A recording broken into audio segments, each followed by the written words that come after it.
I thought I would put together a video of just last minute prep items that I've been doing before I hit the AT next week. The first thing I want to briefly touch on is my physical training for the Appalachian Trail. So the reason I haven't done a video about this to date is because it's been a lot less than I had wanted it to be. Early in 2021, the first couple of months up until April, I was doing amazing at training. I was walking 6 to 12 miles every day, regardless of the weather. So I was getting a lot of training in, and that was really beneficial. As of April, I got COVID. So April 2021, actually right on my birthday, I got COVID. And while I was not in the hospital, it definitely put a damper on some of my physical activity for a while. I have some diminished lung capacity, which is unfortunate seeing as I already have asthma. It's something that I've been working to overcome, but I think it also took a little bit of a mental toll on me as well. So I wasn't as confident. I didn't know, that I could get out there. And I think I was just really feeling sorry for myself, honestly, after I got over COVID. So I haven't been doing as great of training as I would like. I've gone for a couple walks here and there. I did do a few shakedown hikes just to kind of test out my gear, which also kind of got me physically preparing for the trail as well. But honestly, I think it's gonna kind of be considered a couch to Katahdin situation, which I'm nervous about, but I can do it. Keep your fingers crossed for me that I don't get too injured in the first couple of weeks while my trail legs are still building themselves up. A couple other things that I've been doing to prepare for the trail have really been more home focused. The first thing, as I mentioned in one of my recent videos, I was going back and forth whether I would want to actually sell my car or whether I was planning to keep it and just store it at home until I came back. I did decide for a couple of different reasons to actually sell it. So it's not sold yet, but my stepdad is helping me out. He's kind of a master of selling vehicles. I feel like he's always buying and selling his motorcycles. So I asked him for his help, and he's being amazing and helping me out with that. With that comes less insurance because now I don't have to have car insurance. So once the car gets sold, I will be able to give up my car insurance, which means I don't have to pay for that on the trail. So it's one less expense. Speaking of insurance, I have been kind of up in the air about health insurance. I wasn't sure how health insurance was gonna go. I did get a packet from work this week about Cobra and some of the options there. Honestly, Cobra is much more expensive than I had anticipated. For me, it would be about $800 a month, which, if you're keeping track of financially, is almost what I have saved for the months that I'm gonna be on the trail. So I cannot afford $800 a month of health insurance. I did reach out to the Mass Health Connector through Massachusetts government, and I'm gonna see what type of health insurance I can get through that service. I'm hoping that I can get something that at least like the basics, so that if I have to go to the doctor or I'm in the hospital or something, I'm not gonna become bankrupt because I don't have health insurance. So I don't really know what that's gonna look like yet. I will have some type of insurance.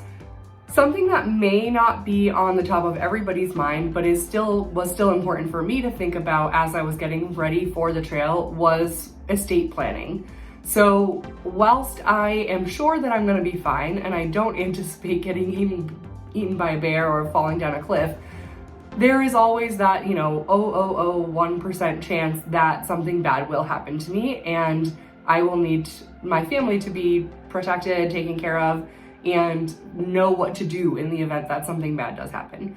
So I did meet with my lawyer a couple of weeks ago to put together a will, so like my last will and testament, and I also did some medical health proxies. So this is really important for me, and I think that it's something that people should consider doing. If you already have a lawyer, it's handy. You just kind of go to them and ask them to help you out with some estate planning. If you don't already have a lawyer, hopefully you would be in a position to get one, or even just get one temporarily just for this, and then you'd be able to put those assets together for yourself. So now everything, she put it together, we signed everything, so that's filed, and if anything happens to me, they know where all my stuff should go, and they know what I want done with my healthcare, if anything, if I were to be in a coma or something. So that puts my mind at ease, frankly. It seems a little morbid to talk about, but I feel better knowing that if something happens, it's all on paper, nobody has to figure it out. As many of you know, I did quit my job. So today is actually my last day at my company. It's a really bittersweet moment for me. I am so grateful to my company for having the opportunity to work there. The amazing people that I work with, I'm really going to miss them. And even my clients. I love what I do. I'm a software project manager, and it's, some days are up, some days are down, but I have an amazing group of clients that I usually work with. I'm gonna miss everybody. Happily, I had a really great last week.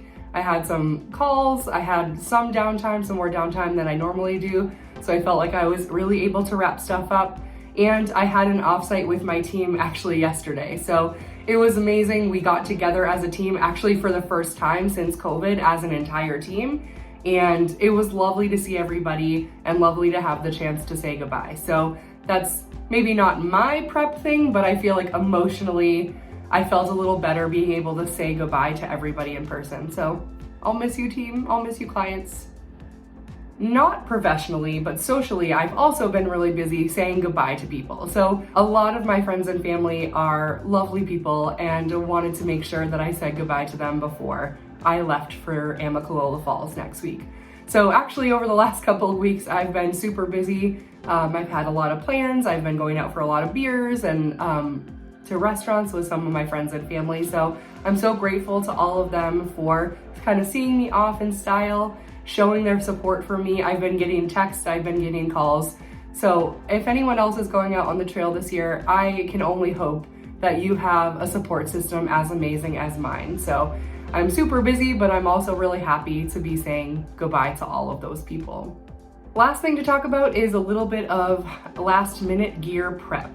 So a couple things that I've been doing to make sure that I'm ready to go next week. Probably like some other people who have thru-hiked before or are starting their hike upcoming pretty soon, I am repacking and packing that pack like every day. So I've had a couple people take a look at it, like one of my good friends, Graham, who I would consider to be a pretty serious hiker and mountaineer.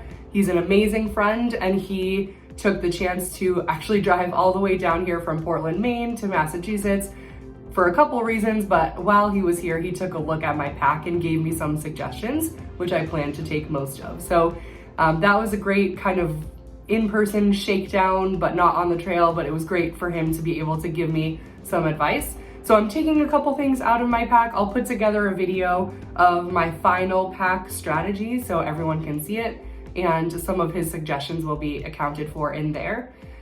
A couple other things that I've found here and there through research are about my sleep system. One of the things that I learned about myself during my shakedown hikes over the past couple months in the fall were that when I was sleeping, I was like sliding all over the place. So my sleeping pad would be like sliding this way, my pillows like sliding this way. I was like, what is going on? I can't sleep. I'm like crazy. I feel crazy in the tent. So I happened to be on Reddit one day, and I read a thread that was similar. Somebody had reported that they were like really frustrated with that situation sleeping. So in fact, some other people had added some suggestions to take silicone, like 100% silicone sealer, and put little dots on the sleeping pad and the bottom of the pillow, and that kind of should help some of the sliding around. So I did that. I took a risk. I did do that. I got some of that 100% silicone. I put it on the pillow and on the sleeping pad, and here are the results.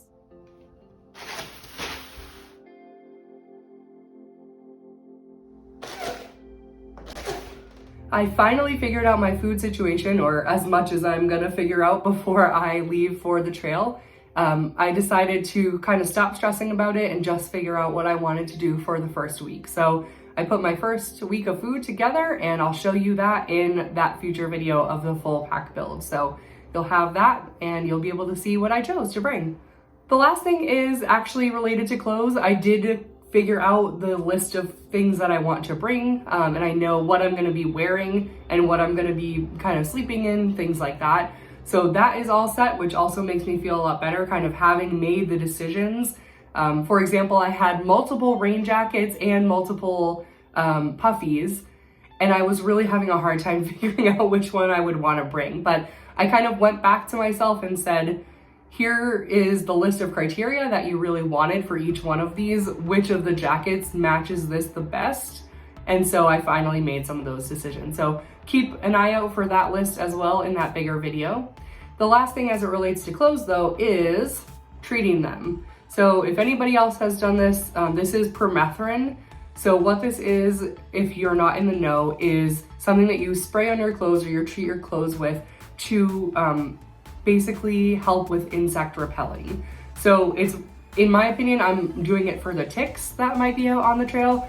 For whatever reason, I'm like definitely afraid of getting Lyme disease, and that may still happen, but I think treating my clothes with permethrin will be at least a deterrent. So hopefully the ticks won't be too prevalent on the trail.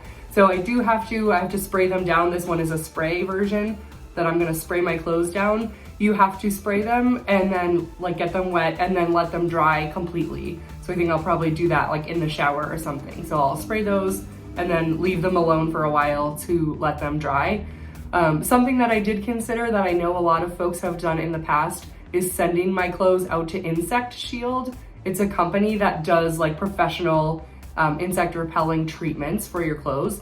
I could have done that, but I was like, frankly, I bought this like so long ago because I knew I was gonna need it, and there's no reason for me to waste anything. So I'm gonna do this. I'll see how it goes. I think you can also pick up permethrin on the trail where you can't necessarily resend your stuff to Insect Shield while you're there because you still need it and it takes a while to send, treat, and send back. So let's see how the permethrin goes. Let's hope that I don't get Lyme disease, but I'm hopefully taking the right steps for that not to happen.